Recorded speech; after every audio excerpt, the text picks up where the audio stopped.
Shalom, everybody. It's your brother Jalen.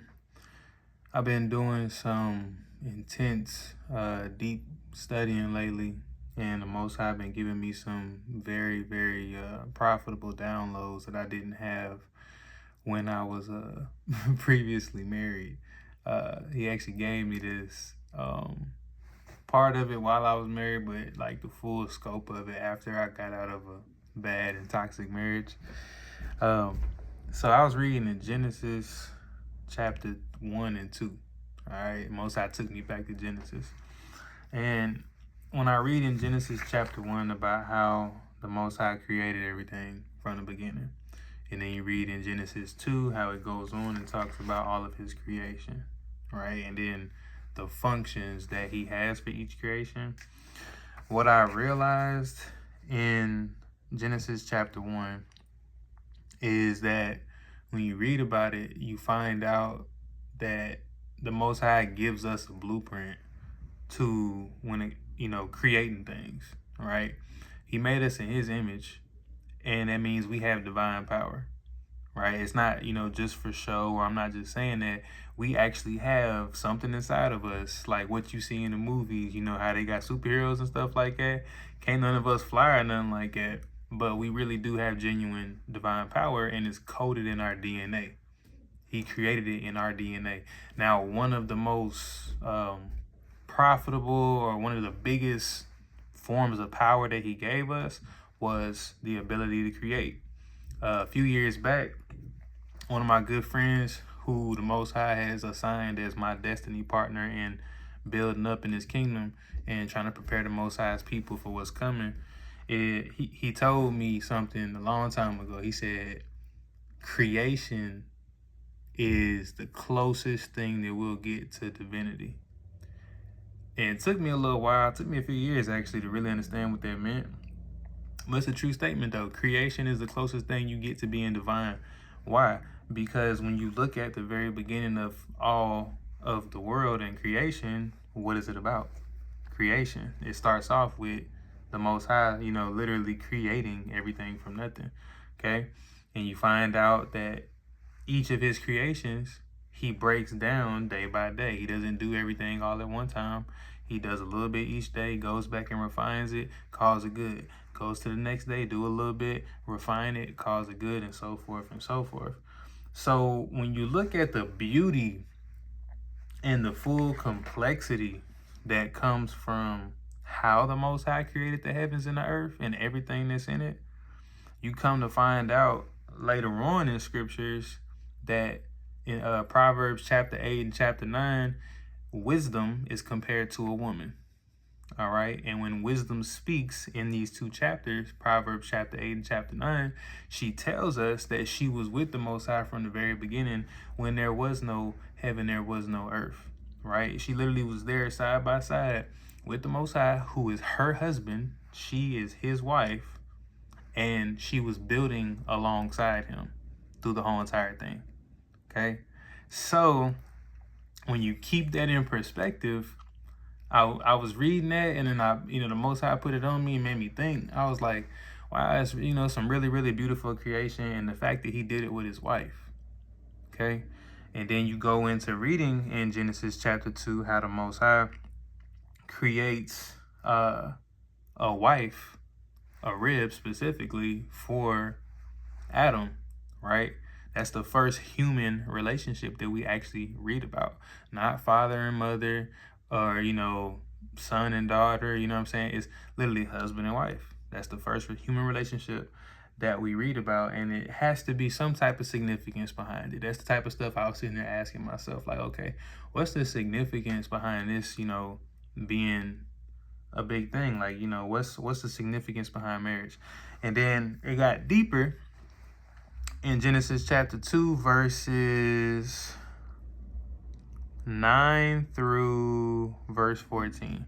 Okay, and this is what it reads right here. This is where my understanding started to get increased, and the lesson that I'm giving y'all right now came from. Okay, because it took me some years to really understand this. I didn't understand these specific verses I'm about to read for quite some time, until the Most High just gave it to me. And it's interesting how he just gave it to me after I get out of a toxic marriage. And you know what I'm saying? He's yeah, whole lot of stuff. So verse 9 says, before I read, sorry, in case y'all don't know, I don't read the 1611 or King James version. I have a 1560 edition Geneva Bible. The reason why I went to the 1560 Geneva version is because if you actually do historical study, since I am somebody who's seeking the closest thing I can find to the real truth, this book is the closest thing we'll get to the original biblical text, translated from Hebrew, Aramaic, and Greek straight to this English version right here. This is 1560. If you compare this to the King James and other versions, you'll find out this has verses in it that are taken out in other versions. So this is the reason why I read this. Now back to the verses, starting in verse 9. Genesis chapter 2, verse 9. It says, "For out of the ground made the Lord God to grow every tree pleasant to the sight and good for meat. The tree of life also in the midst of the garden, and the tree of knowledge of good and of evil." So at this point in time, the Most High literally provided everything for Adam. He didn't have to go out and make something happen. You know, he didn't have to go out and really do anything. The Most High pretty much put everything in front of him already. Adam's job was simply just to take care and steward what the Most High gave him. It's not a man's job to go and click his heels together and make something happen out of thin air. The Most High is the provider. The man is just the steward. So it's not, you know, people have this idea about, you know, a man supposed to provide. Completely wrong. A man's supposed to provide based on how he stewards. He doesn't go out, though, and click his heels together and make something out of nothing. That's a man trying to step in the Most High's role and put unnecessary responsibility upon himself that he don't need to. So the Most High creates everything, right, in this garden in verse 9. Verse 10 says, "And out of Eden," so we're talking about the Garden of Eden, "there went a river to water the garden. And from thence it was divided and became into 4 heads." So we got the Garden of Eden, which is where the Most High's presence would dwell at, all right? This is like literally the Garden of Eden when you read about it. The Garden of Eden is where the Most High's presence was, you know, dwelling at. It's symbolic to a mini or prototype temple, if you will. When you look in history, how the Most High had them to build temples, and there was different layers in the temple, and a specific layer inside the temple is where the Most High's presence would dwell. The Garden of Eden is that temple before the temple was even created. Okay, so you have his presence, and then you have this one river. Okay, you have this one single source of life. Okay, it literally says that there went a river out of the garden, so one source, and it watered the entire garden. And that one source then becomes or became into 4 different rivers. So you got one source, water that provides life to everything, and then it expands into 4 different sources. Verse 11 says, "The name of one is Pishon. The same compasseth the whole land of Havilah, where is gold." So this first river is named Pishon, and this river leads to a land where there's a lot of gold. It says in verse 12, "And the gold of that land is good. There is also bdellium and the onyx stone." So in this land, you don't only have precious gold, you got other precious stones as well too. That's the first river. Verse 13 says, "And the name of the second river is Gishon. The same compasseth the whole land of Cush." Verse 14 says, "The name also of the third river is Hiddekel. This goeth toward the east side of Asher. And the fourth river is Perath." So I sat here and I thought to myself for the longest time, I'm like, man, so what's the significance of him putting this right here in Genesis chapter 2 at the beginning of creation? Why do I need to know about a river that goes through the Garden of Eden and turns into 4 different rivers? What's the symbolicness of that? All right. So I got my notes, obviously. And this is, you know, something very, very important. I'm going to also try to turn this lesson into a PDF for all of those who want to dive deeper and study it for themselves. And I'm gonna also give y'all a visual on my whiteboard, as long as my phone will allow me to do it. I'm gonna try to give y'all a visual of what the symbolicness and the reference of this lesson is and how it pertains to everything that we're gonna be talking about. So the significance of these verses, all right, starting off like I mentioned briefly, all right, you have the Garden of Eden, and then you have one single source, and it turns into multiple channels of water. So you have a single river that issues out from Eden, okay, which is the place of God's presence, and then it divides into four, okay? So picture this in your head. You have life from the Most High God, okay, that flows out, because obviously we know that the Most High God is the source of all life.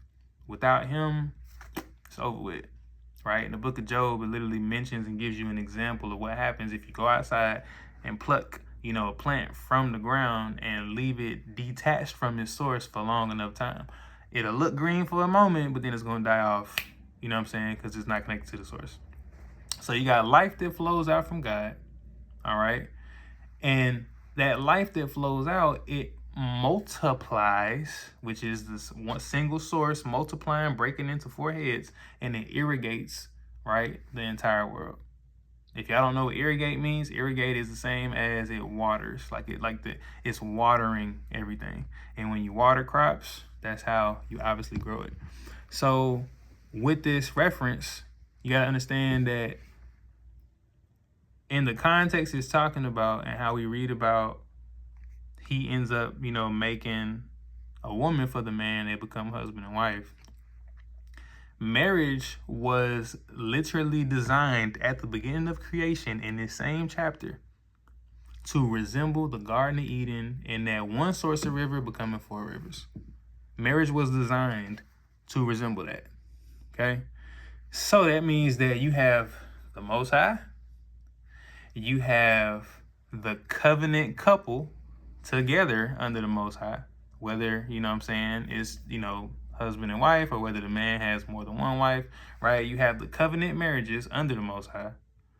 And through those marriages, as long as they stay in line with the source, which is that river, the Most High, it produces multiplied life, multiplied ministry, multiplied children, multiplied resources, multiplied nations, and a lot of impact, okay? Marriage was meant to resemble this, to produce fruitfulness, okay? This is how we fulfill Genesis chapter 1, verse 28, where it says, and the Most High blessed them, and God said to them, bring forth fruit and multiply and fill the earth and subdue it, and rule over the fish of the sea and over the fowl of the heaven and over every beast that moveth upon the earth. This is how we fulfill that. It's through your partner, but through this source. Okay, so now let's get a little bit more specific. And I promise when I give y'all the visual of what this looks like the actual image that the Most High gave me, I put it on paper, but I'm gonna put it on the whiteboard for y'all. When I give y'all the image, it's gonna make everything just flip like a switch. Okay, so we understand based off of that context the importance of the river breaking into four heads. Now let's talk about the next part where the rivers are mentioned to us by their names in the regions, okay? So each of these four different rivers here that are mentioned to us equals a different sphere or a different area of assignment, okay? Because the Most High don't do anything just to do it. He does things for the purpose of his glory, trying to accomplish something, his kingdom, building the kingdom, whatever the case may be for that specific marriage couple, but he does everything on purpose, not unintentional, okay? So each river that's mentioned, they each touch a different region that has distinct resources. Now, in this case, the only one that actually tells us the exact resources that are in that region is the first river. But if you do your history and look up a few different things, you'll find out the different resources that line each of these different areas. Okay, so each river touches a region that has distinct resources. So for the first river, they had touched a specific region that had plenty of gold, it had bdellium, and it had a lot of precious stones, the onyx stone to be exact. Okay, so spiritually, what happens in marriage, okay, your union that the Most High brings together through marriage, the purpose of it is not for love by itself.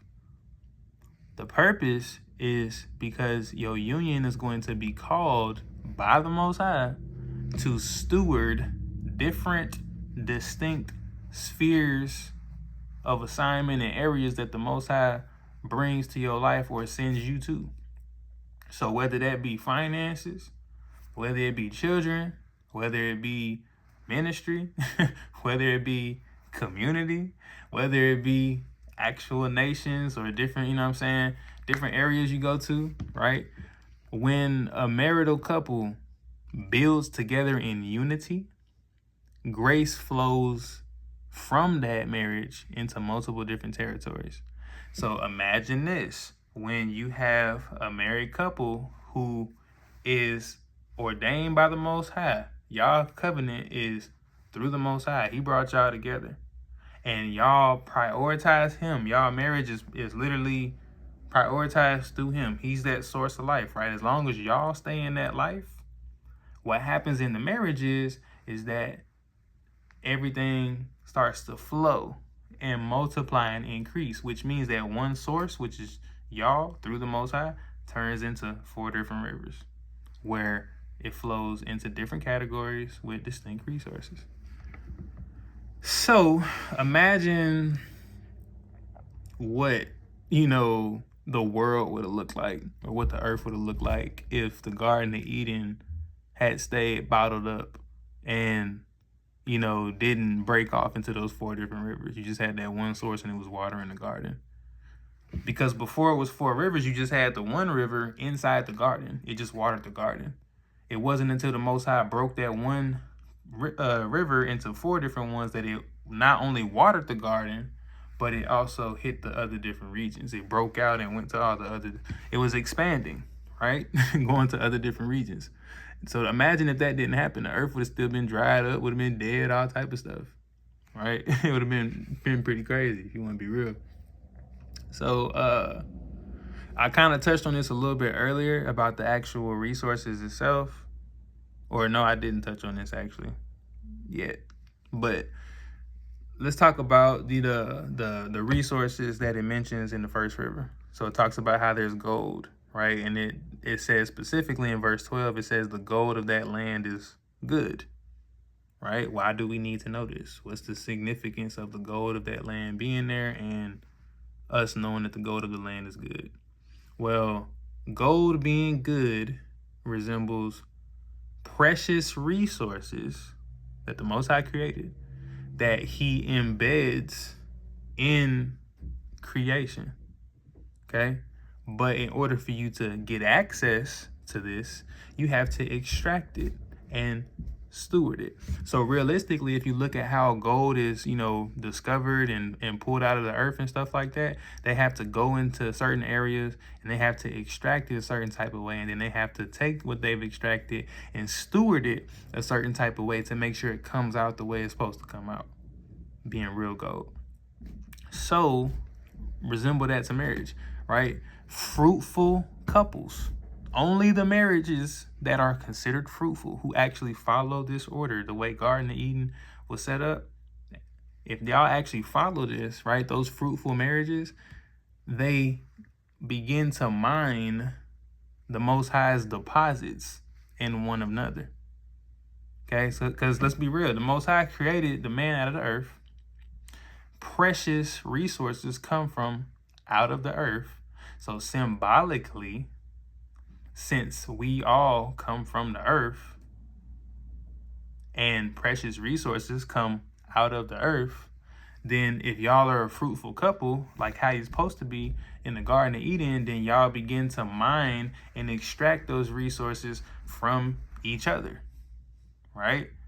And then not only do y'all mine and extract resources from each other, but y'all also reach different territories and extract and mine resources out of there.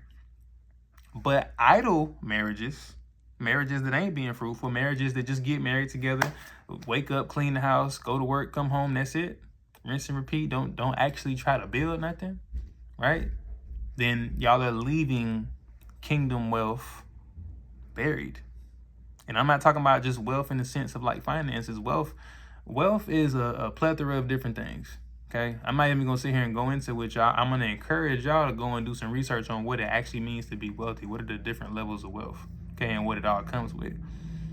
We're not allowed to be idle nor be unfruitful and not let our light shine and bring forth the fruit that the Most High wants us to bring forth. Because if we don't be fruitful according to Christ, that tree gets chopped down and thrown into the fire. So that means that that's a salvation topic. That means you can literally go to the lake of fire. You can go to hell for not applying this or not being fruitful, not building, you know what I'm saying, not really walking in dominion, subduing the earth, like it says in Genesis 1:28. Like, it's really that deep. But a lot of people are scared for some reason to get up and, you know, make use of this stuff. Like, I understand that the world is coming to an end for sure. So don't get attached to it, but you still got to do it, right? Because there's people out here who need some of the things that's inside of you. Everybody brings something to the table, and somebody in the world needs what you bring to the table, okay? So this is the point that I touched on a little bit earlier right here. But like I was saying, when I was talking about the Garden of Eden and how the Most High's presence dwells there, right? Eden is the resemblance of a proto-temple, like a prototype temple before it ever even actually got built, okay? So the Most High's presence, as long as it dwells in your life and it dwells in y'all's marriage, that's going to lead to overflow in so many different areas, right? If you look back in history, you have different scholars that studied the Garden of Eden and temple functions and things like that. And they've actually noted how the Garden of Eden was like an early sanctuary. It's literally where the Most High walks at. So God walks there. This is what it talks about when you read about the beginning of creation. God walks in the garden. Humanity's job was to serve and to guard, which later on you find out in the actual temple that gets built, that's what the high priest or the Levitical priesthood was charged with, was to serve and to guard the temple, okay? And then you have the rivers, which equal the living waters, right?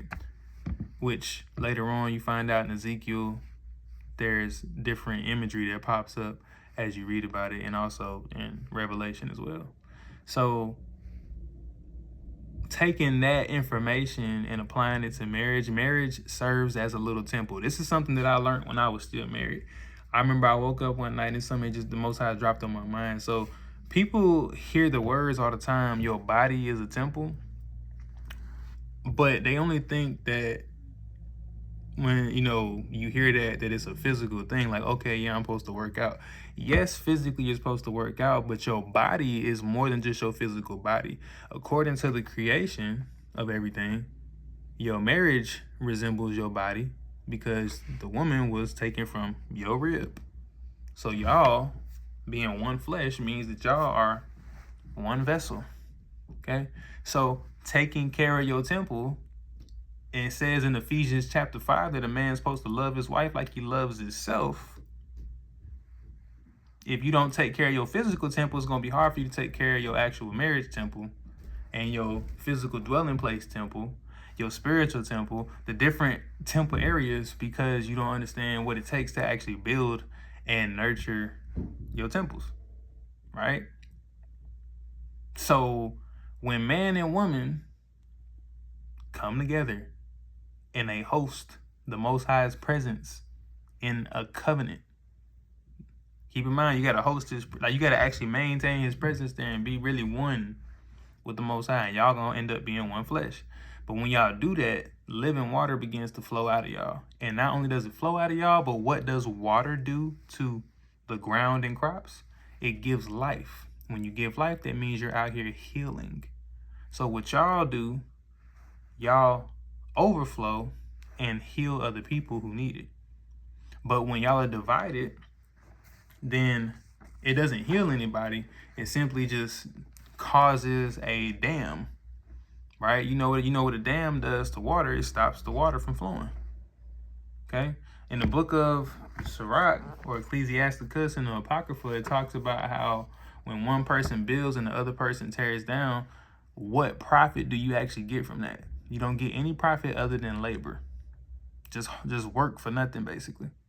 And then in the book of Ecclesiasticus in the Apocrypha, chapter 26, it talks about how an evil wife with her husband is the same as a yoke of oxen who can't move in the same direction together.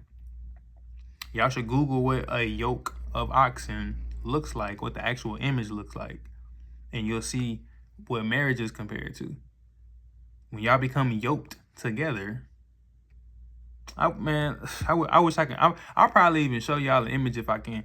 I challenge y'all to go Google what a yoke of oxen is and then reflect on what I'm saying about how when you get married to somebody, y'all become yoked together like the oxen. And if y'all can't move in the same direction, then the Most High's presence is not going to dwell there.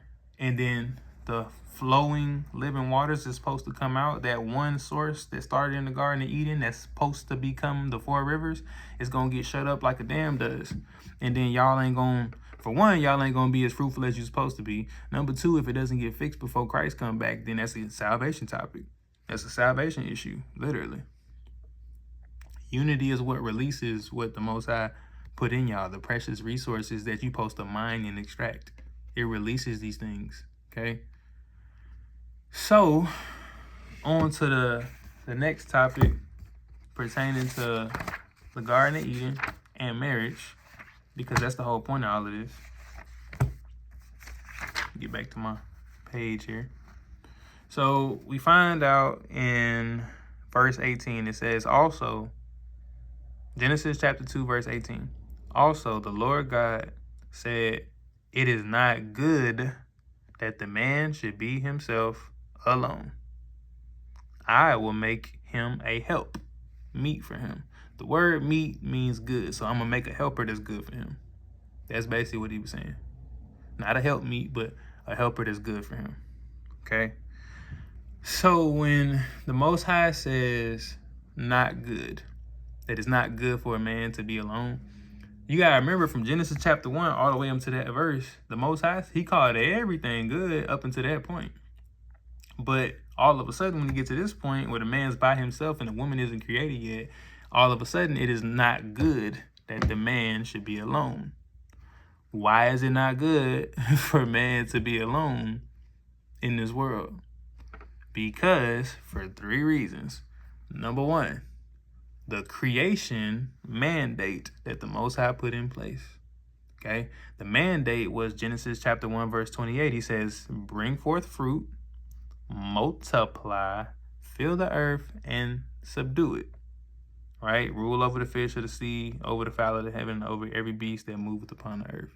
This was the mandate, the commandment that he gave us.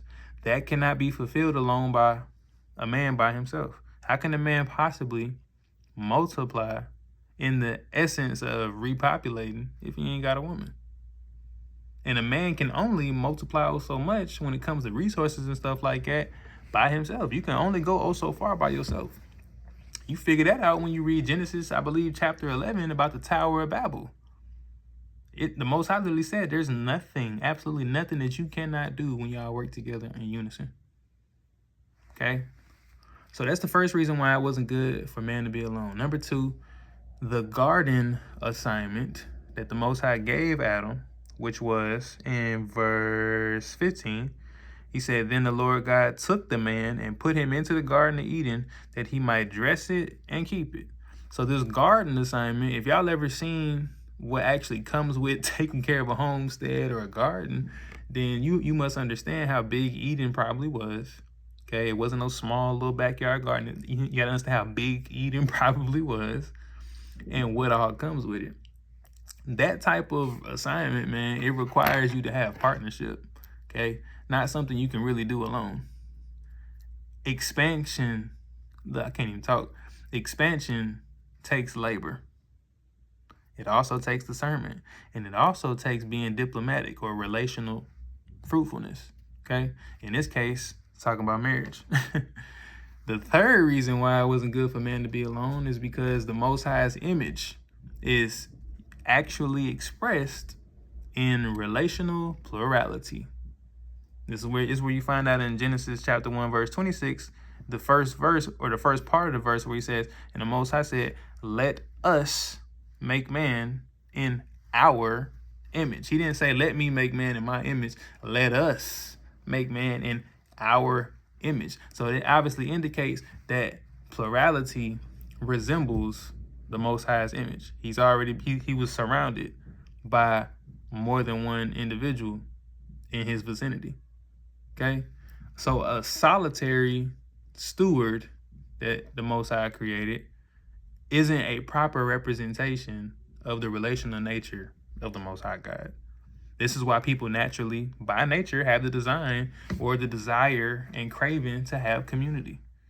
For a man, he wants to have a woman. For a woman, she typically wants to have a man. This is why it's naturally ingrained in our DNA to have that, because that's part of being made in the Most High image. We're made for companionship. We're not made to be by ourselves. That's just the fact. The moment you accept that and understand it from this perspective, it'll make things a lot more clear for you. So then we go into the part where it talks about how he decides to make a helper. The word helper, or the word help, in this specific verse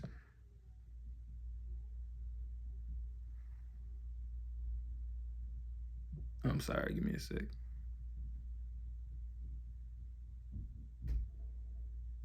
Thought I heard my son.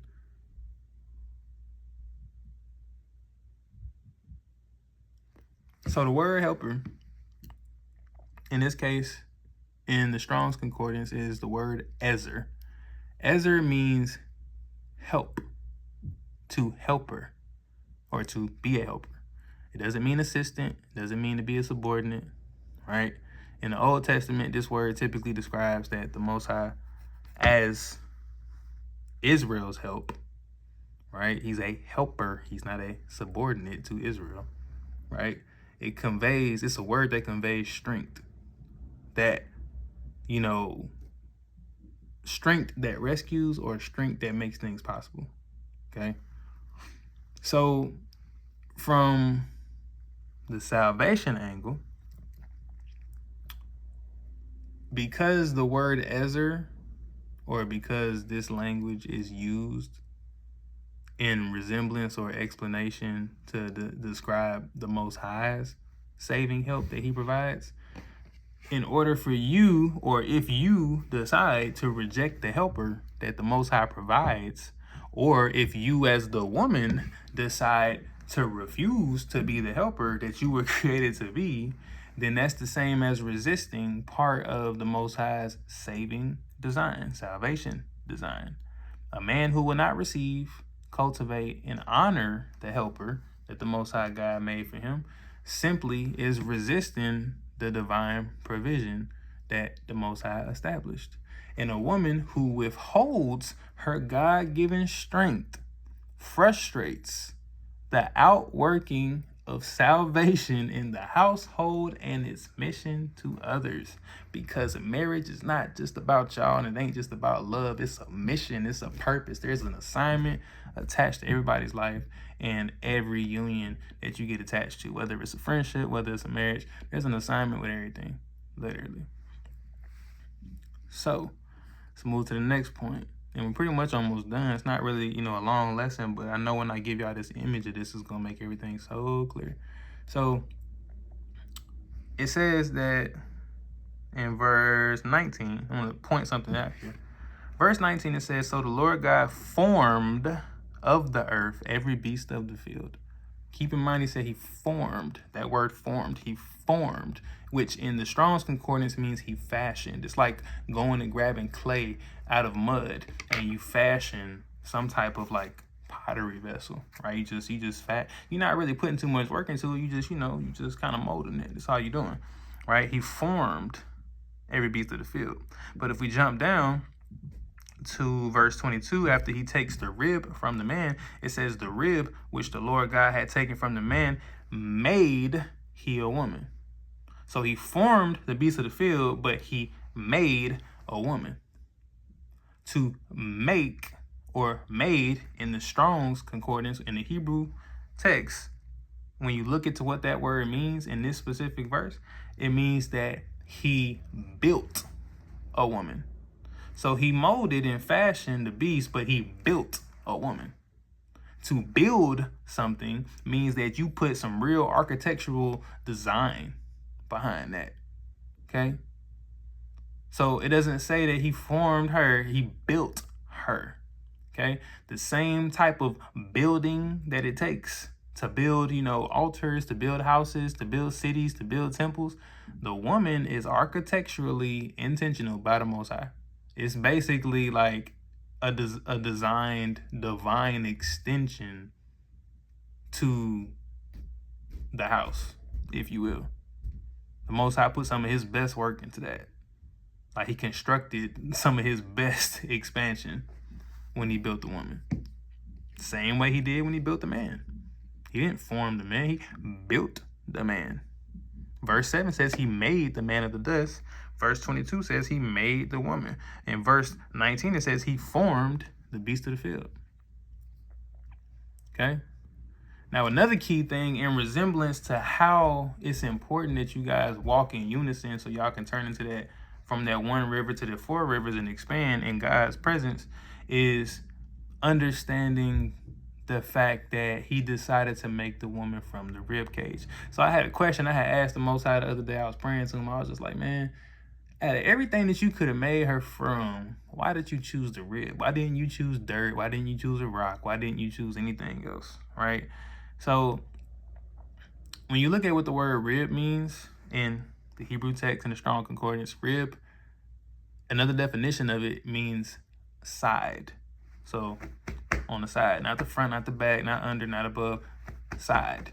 Okay, side chamber. Now the way this I can't even talk. The way this is implied in three different categories. So number one, the reason why he created her from his side piece, right, is to show the equality of substance. This is why Adam says, bone of my bones, flesh of my flesh. This is equality, right? And he didn't make her from the head so that way she can rule over him. He didn't make her from his foot so that way he can trample over her. He made her from his side so that way you understand that a man and a wife is supposed to be side by side alongside each other in covenant companionship. She ain't supposed to be behind you. She's supposed to be alongside of you, working with you. That's like a man with the Most High. The Most High ain't going to go ahead of you. Ain't going to go behind. You ain't supposed to go ahead of the Most High. You're supposed to walk alongside of him as a partner. That's what it means to be a partner. Now, second point, the reason why he made her from his rib instead of anything else is the protective proximity that comes from it. So you got to understand, I talked about this a little while ago, with somebody else. But if you look at what the actual function of a rib cage is and what it's designed for, you find out that the rib cage is the part of your body that protects your heart and your lungs, right? It's a life center. It protects all your vital organs, if you want to put it that way. So the woman is positioned by the Most High to guard the heartbeat of the man's calling. When y'all walking in unison and y'all married, if she's the wife she's supposed to be and you the husband you supposed to be, then she's going to guard the heartbeat of the man's calling. Because an evil wife, she's going to try to shift the man from his calling. She's going to, talk crazy to him. She's going to try to, diminish his calling, all type of different things, right? She's going to try to steer him away from what the Most High told him to do. But the right woman, she's going to guard you like a rib cage guards your vital organs. Now, it's not only for your calling, but it's for multiple different things in your life. And these are things that you'll learn as you go through experience from being with a woman who's meant to be, your woman. Okay? She basically serves like the breath and the spirit life inside of your home. That's why, you ever heard it says that a house ain't a home till it got a woman in it. A good woman, a woman can turn a good woman can turn a house to a home. Why? Because she has a certain type of divine essence about her. And then once again, the third point, this is kind of similar to what I mentioned earlier about the marriage being a temple. If we give the temple reference, right? Just as the later sanctuaries that got built have side chambers that people can go into and supporting structures inside the temple, the woman is a structural support in the Most High's dwelling project, right? Which is the household, which is a micro sanctuary, right? The woman is supposed to be support. That's why it talks about in the Apocrypha in the book of Ecclesiastes chapter 3 that the blessing of the father will establish a house and the curse of a mother can root out the foundations. He's making references to how a woman and a man can either establish a household or tear everything down, depending on if they're walking in unison or if they're being divided amongst each other, right? So,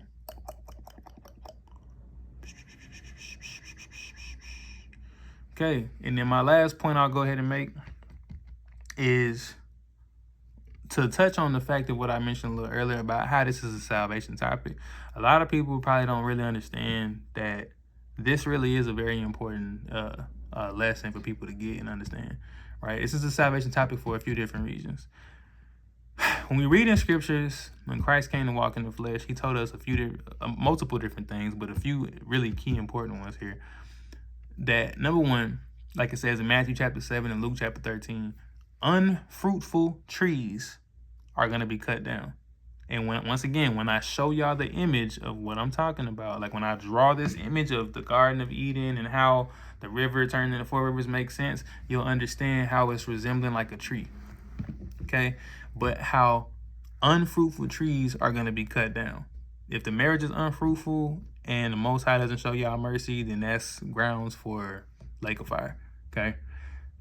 Second point of why this is a salvation topic is because branches that bear no fruit are removed by the Most High. It says in John chapter 15 that the Most High is the husbandman and Christ is the vine and we are the branches. If we're not fruitful branches, we get snipped when it's time to get pruned. And when you get snipped, those parts that get snipped are not used for nothing, they're thrown away.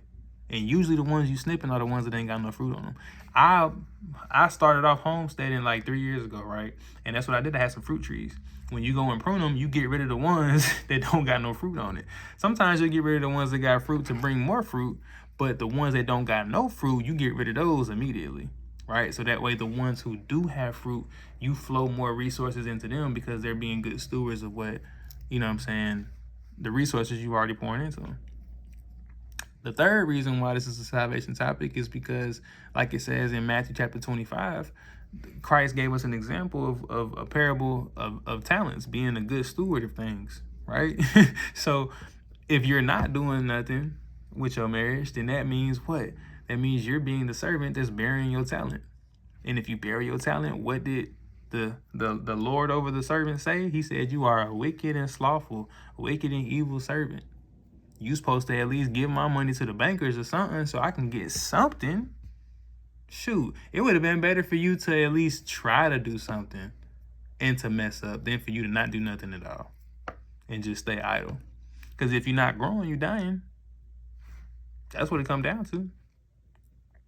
And then, once again, the fourth part, I ain't gonna say once again, but this is like a very big thing I've been preaching for a long time, man, is about faith. Faith without works is dead, okay? If the just shall live by faith, and in the Hebrews 11:6, it says it's impossible for us. It's literally, there's nothing you can do if you ain't got faith to please the Most High.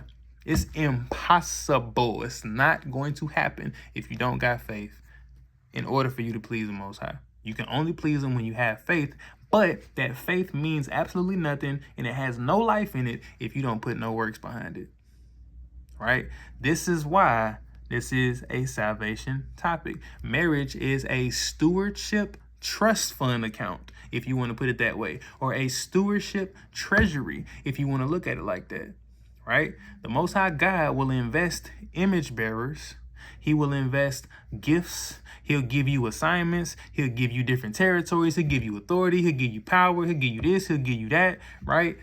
He'll give it all to the right covenant pair or couple, whatever word you want to use. He'll give it to the right marriage covenant.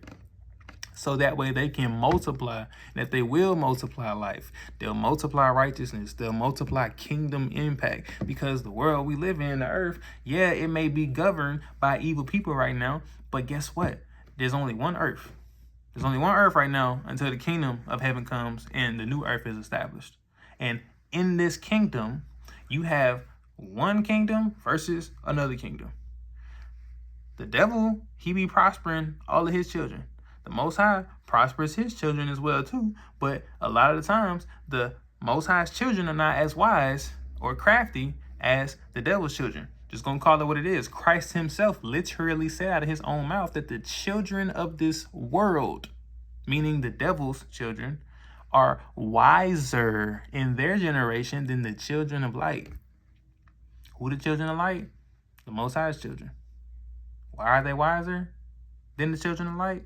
Because they understand kingdom principles and they haven't been brainwashed into thinking that this type of stuff, being fruitful, growing and stuff, is bad. They're following kingdom principles. They just following it on the wrong side.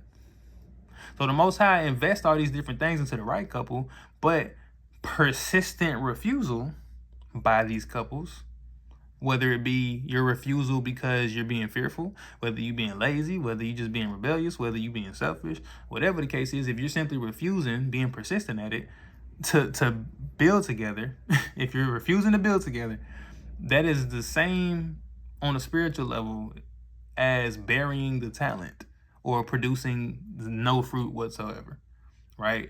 And that's why you're sensing the Spirit say no idle, unfruitful partnerships in the kingdom, because the Most High don't like idle people. It is what it is. It is what it is, man. It is what it is. So this is some of the roles in fruitful building. Okay, this is some of the roles that the man and woman plays in fruitful building. So this is the man's responsibility when it comes to being fruitful. All right. So the man's responsibility is to, number one, receive the helper that the Most High provides, whether there's one helper or multiple helpers. The second role is for that man to provide the direction, the covering, the protection, and the space for her gifts that she has to flow. How are you going to know what gift she has? Okay, we'll take it back to mining precious metals out of the earth. You have to go in and extract it out of her. How do you extract it out of her? That means that you have to dwell with her according to wisdom based on 1 Peter chapter 3. How do you do that? You have to get wisdom from the Most High. How do you get that? According to James chapter 1, ask the Most High and he'll give it to you through experiences. That's how you find out what her gifts are. And you got to make space for her gifts to flow. You got to provide direction to her so her gifts can flow in the right direction.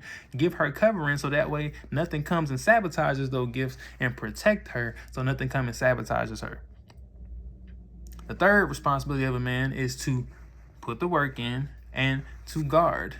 Apply that information, the working and the guarding aspect, you have to apply that to your home atmosphere as the man, because you the head of everything. You the chief.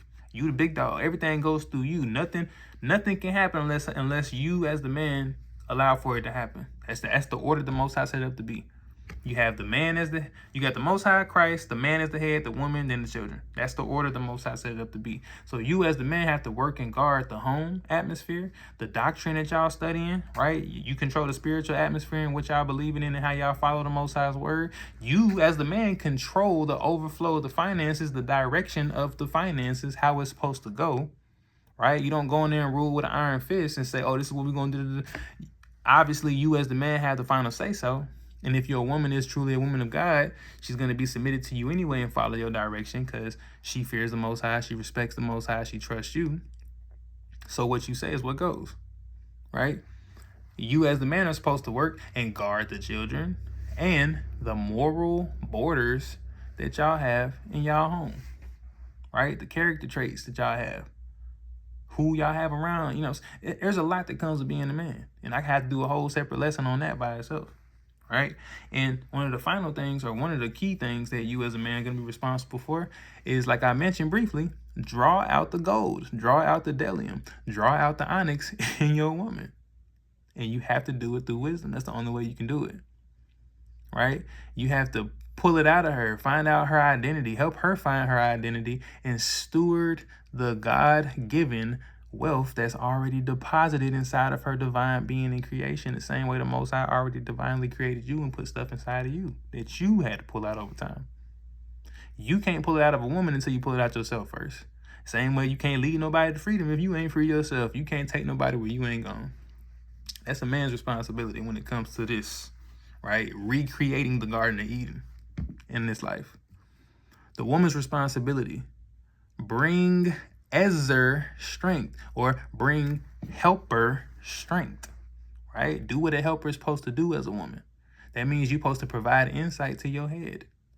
Intercede for your head on a spiritual level if necessary, right? If your head going through some stuff, struggling, whatever, stressed out, whatever, pray for your head, fast for your head, come and give him a massage without him having to ask, cook stuff for him, make his life easier, right? You don't have to be as a, it's like I mentioned earlier, a helper doesn't mean that, that you're his assistant or servant, right? But we are called to serve each other. So a man's called to serve his woman, a woman's called to serve her man. Y'all supposed to make each other's life easier. So a woman being a helper, you're supposed to provide him with insight, because women have a lot of good wisdom that was given to them by the Most High. And if a man is humble enough and he has wisdom, he'll understand that the Most High gave his wife or his wives wisdom. And he'll listen when necessary. He'll chew the meat, spit out the bones, however the situation may fall. As a helper, intercede for your husband the same way the man has to intercede for his wife. Maybe he's going through something spiritually, so your prayer, believe it or not, if you walking in the way you're supposed to be walking, can cover his vulnerabilities or his naked spots. As a helper, for a woman, as the helper, be productive. That's the key right there. Do not be idle. Be productive as the woman. One of the biggest things I hated when I was married is that, married to the wrong person, is that when I would give direction, insight, instruction, or whatever, and I come back and it ain't done because of being idle. Man, look, the Most High don't like idle people. As a woman, as a man, we're not supposed to be idle at all. As a living creation, you're not called to be idle. So as a woman, you being the man's helper, what's the point of you being a helper if you're not helping by being productive? Okay? And then one of the biggest things for a woman as a helper is multiplication capacity. Right? You can help the man multiply by having children. You can help the man multiply by taking what he gives you and turning it into more than what he gives. Right? That's what the ground does. You plant the seed into a ground and it gives you more back than what you planted inside of it. That's what a woman is like. She's compared to a field as well too. So if a woman's compared to a field, that means that you as the woman have a divine gift inside of you. You take what the man gives you and multiply it. That's part of your gifts. Right? Another thing, this is another part of the woman's responsibility. Part of your responsibility as a woman, face your husband honestly. Always be honest, man. Never lie. Always tell the truth. If your husband is falling in the area, tell it to him in a very, very respectful manner. Right? Be respectful when you tell your husband something that, may be wrong, or something that, he may need to look at or probably consider. Don't come in there trying to tell him, oh, you need to, don't go in there and do all that. There's a way for a woman to be feminine and have proper etiquette and deal with talking to her husband, since her husband is the head. That's the order that the Most High assigned.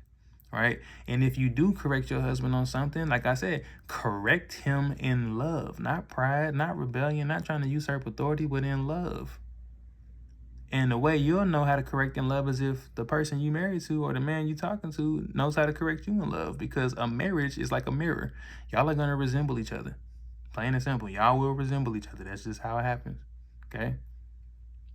And most importantly, it's one of the biggest ones here. It's going to require a wise man to make sure that y'all in, unison when y'all do this. But as a woman, co-discern the Most High's directives for y'all life.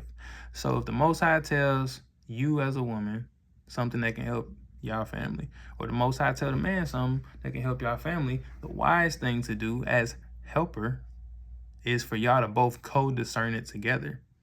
Bring it to each other's attention so y'all can communicate together, right?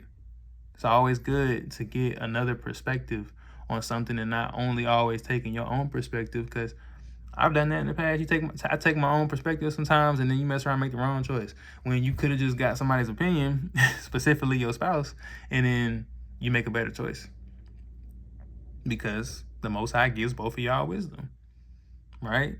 So this is a team player, okay? And then another responsibility of the woman is to help extend the Garden of Eden's boundaries. The Garden of Eden is y'all's marriage. That's what we're trying to recreate. We have to recreate the Garden of Eden to get into the kingdom of heaven, okay?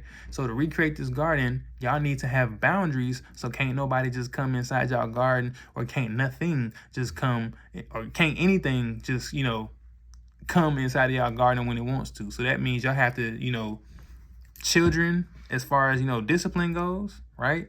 Household economy, so like the finances and stuff like that, and, everything else, like the people that you have coming in and out the home, or the relationships that y'all have with friends and stuff like that. Like, you gotta have boundaries when it comes to that, or ministry expansion, or just expansion in general. When it comes to impact, y'all gotta have boundaries when it comes to that. Like, there's levels to it, and I can't tell y'all how to run y'all marriage and how the Most High is gonna work through y'all specific marriage. When the Most High give me my next wife or set of wives, then that's gonna be how we go through our different thing, how the Most High may want that to be. But take what I'm saying and pray to the Most High, spend time with him, read your words, study, talk to him, sit in solitude sometimes and let him speak to you. And then whatever it is he's trying to give you wisdom-wise, he'll give it to you, right? And then this last part I want to touch on, this is specifically for the men, okay? Because everything starts with the man, okay? As a man, if you believe the Most High has called you to have more than one wife, all right? Just like I believe the Most High has called me for my assignment to have more than one wife. If you believe the Most High has called you to have more than one wife, you have to understand that this Garden of Eden principle is going to apply to more than one wife. It's going to apply to everybody. So that means it's going to multiply your responsibility as a man. You have to have the wisdom and the capacity and resources to apply this stuff and bring it to fruition. So that means that you got to understand, number one, that each of your wives that you have are not spare parts, but they are each their own individually built structures, like we talked about earlier. Architectural structure. They each are their own individual reservoir of water that has plenty of beautiful resources that you have to be able to extract, okay? Right? A built structure that houses specific resources. Another thing you have to understand with this new understanding is that you as a man, your job is to guard the unity amongst each of your reservoirs, your wives, right? Across all of them. So that way the rivers don't crash into one another or split and turn into competing dams. You don't want them competing with one another. Right? If you have the wisdom from the Most High, then you'll understand how to make sure everybody flows together essentially the way they're supposed to. And then y'all resources will be quadrupled. It won't just be double, it'll be quadrupled because everybody's working in unison, right? You ever looked at what happens when two rivers meet? It turns into bigger water. That's what happens. They don't compete, they flow together. They flow. Okay, and then the biggest key, and this is going to come with, discernment and prayer and just the Most High all together. Each wife that you have can't just be any woman. All right. It's wise to take your first wife and focus on building her the proper way first before looking at the next one anyway. But each wife that you have must. It's not an option. It's not a choice. You must choose wisdom. The woman must choose wisdom. Proverbs chapter 8 and verse chapter 9, I believe too. I think it's both of those chapters. She must choose wisdom over jealousy or folly. She must choose wisdom. So that way the collective, the whole group, right? The fruitfulness of the whole collective increases and doesn't fracture. That is how you restore and build the Garden of Eden. That is the resemblance of the Garden of Eden, the one river turning into four heads. So with that, I bid you all peace, blessings, shalom. Thanks for tuning in.